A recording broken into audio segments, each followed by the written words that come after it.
Did you know that a majority of self-identified Catholics either misunderstand or outright reject the Church's teachings on the sacraments? The very means by which God pours His grace into our lives are often dismissed as mere symbols or outdated traditions. But what if I told you that the sacraments are not just rituals, but encounters with Christ Himself?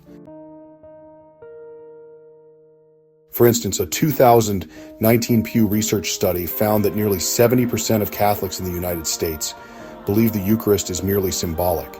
This is not just a misunderstanding, it is a crisis of faith. The sacraments were instituted by Christ Himself as the means by which He makes grace tangible in our lives. If we lose sight of that, we risk reducing the faith to a set of empty customs. Welcome to the Sacramental life, where we explore the depth and beauty of Catholicism. The sacraments are not just ceremonies or obligations. They are the lifeblood of our spiritual journey, instituted by Christ to give us grace.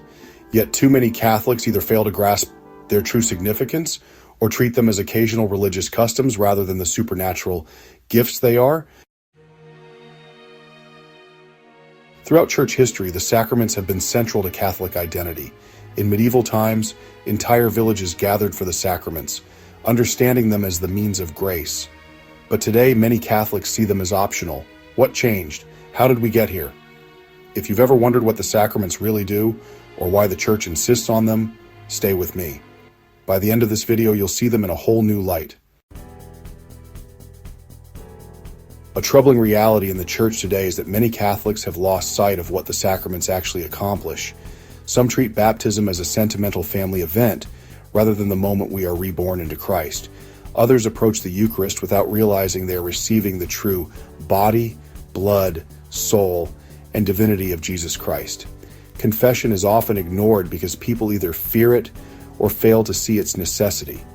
Marriage is reduced to a social contract, and the anointing of the sick is mistaken as something only for those on their deathbeds. Holy orders and confirmation, even less understood. Why is this happening? In part, it's because we live in a world that views the physical and spiritual as separate realities.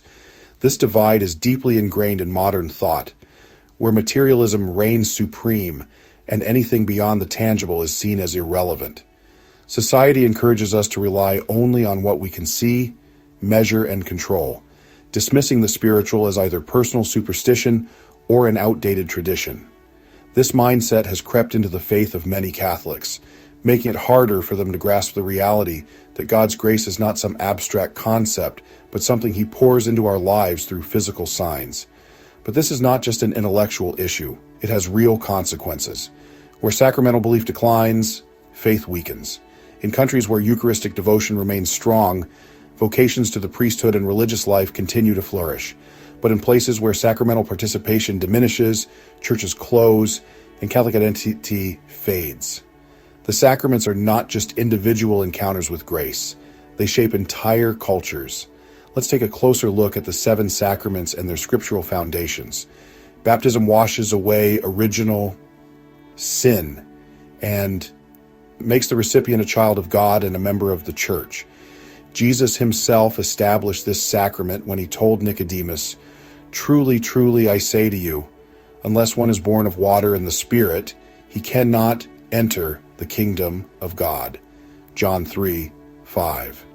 Consider St. Augustine, who once led a life of sin before his baptism radically transformed him, marking the beginning of his journey to sainthood.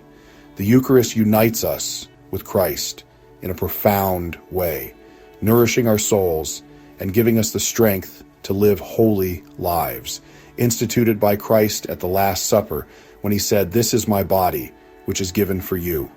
Do this in remembrance of me." Luke 22:19.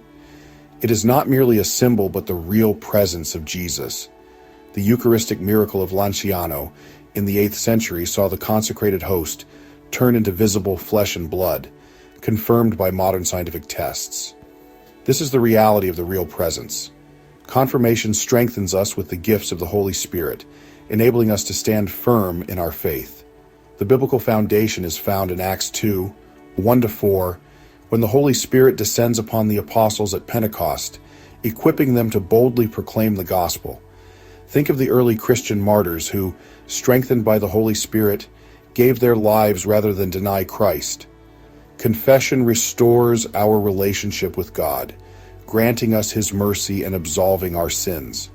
Christ instituted this sacrament when He said to His apostles, "If you forgive the sins of any, they are forgiven them. If you withhold forgiveness from any, it is withheld." John 20:23. St. Padre Pio, known for reading souls in confession, once told a penitent details of his past sins that he had forgotten. Confession is not just about saying words, it is an encounter with the mercy of Christ. Anointing of the sick brings spiritual and sometimes physical healing, strengthening the ill in their suffering. James 5:14 states, "Is anyone among you sick? Let him call for the elders of the church and let them pray over him, anointing him with oil in the name of the Lord." Saint Peregrine, the patron saint of cancer patients, was miraculously healed after receiving the anointing of the sick and experiencing a vision of Christ touching his afflicted leg. Marriage is a covenantal bond, reflecting the love between Christ and his church. Established by God in Genesis 2:24, "Therefore a man shall leave his father and his mother and hold fast to his wife, and they shall become one flesh." Holy orders entrust the priesthood with the authority to administer the sacraments. Christ instituted this sacrament at the Last Supper, commanding, "Do this in remembrance of me," Luke 22:19. The sacraments are not just personal, they transform families, communities, and societies. When Catholics embrace the sacraments, they infuse the world with grace. Baptism makes us children of God, establishing a new identity rooted in faith. A world where people understand their dignity fosters a culture of life and love. Consider the story of a former atheist who, after years of searching for truth, found himself drawn to the church through the witness of a faithful friend. Upon receiving baptism, he described feeling an overwhelming sense of renewal and belonging, as if he had finally come home. The Eucharist deepens our union with Christ. A society that reveres the Eucharist will be one of holiness, unity, and charity. In a remote village in Africa, where Mass is celebrated only a few times a year, people walk miles to receive the Eucharist. Their devotion reminds us that the sacraments are treasures we should never take for granted. In Poland, strong Eucharistic devotion has kept Catholic identity vibrant even through communist oppression. Compare this to countries where sacramental participation has declined, faith weakens, and morality erodes. Confirmation strengthens Catholics to witness courageously. A faithful laity leads to a culture where truth is defended against moral relativism. Saint Joan of Arc, strengthened by the Holy Spirit, courageously led her people in battle, never wavering in her faith. She exemplifies how confirmation empowers Catholics to stand boldly for truth, even in the face of immense opposition. Confession restores grace, breaking the cycle of sin and strengthening individuals and families, making society more compassionate and just. A young man struggling with addiction found healing through regular confession. He recounted how each time he received absolution, he felt freer, able to break the chains that held him back. Over time, this sacrament helped him reclaim his life and deepen his relationship with God. Marriage, when honored as a sacrament, forms strong families, fostering stability and moral leadership in communities. The marriage of Saint Louis and Zélie Martin, parents of Sainte Thérèse of Lisieux, illustrates how a sacramental marriage can cultivate holiness within a family. Their unwavering faith and love for one another provided a strong foundation for raising saints. Holy Orders ensures the Church continues to have shepherds, leading souls to Christ. A society with strong, faithful priests is one where people receive God's grace abundantly.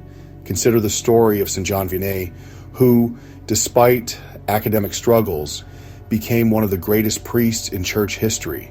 His devotion to the sacrament of Holy Orders led him to transform his parish and guide thousands to deeper faith. Anointing of the sick affirms the dignity of suffering souls, promoting a society that values every human life rather than discarding the weak and vulnerable. A modern-day example is a Catholic hospice nurse who has witnessed numerous patients receiving the anointing of the sick. She describes how many, even in their final moments, experience profound peace, comfort, and a renewed sense of God's presence through this sacrament. The sacraments are not just individual encounters with grace. They shape the world. Think about the last time you approached the sacraments with full awareness of their power. Imagine if every Catholic did the same. How much stronger would our church be? Ask yourself, when was the last time you truly reflected on the power of the sacraments? This week, consider going to confession or spending time in Eucharistic adoration. Reignite your sacramental life. Let us know your thoughts in the comments. Check out our videos on baptism and communion. We have them linked on the screen. See you in the next video.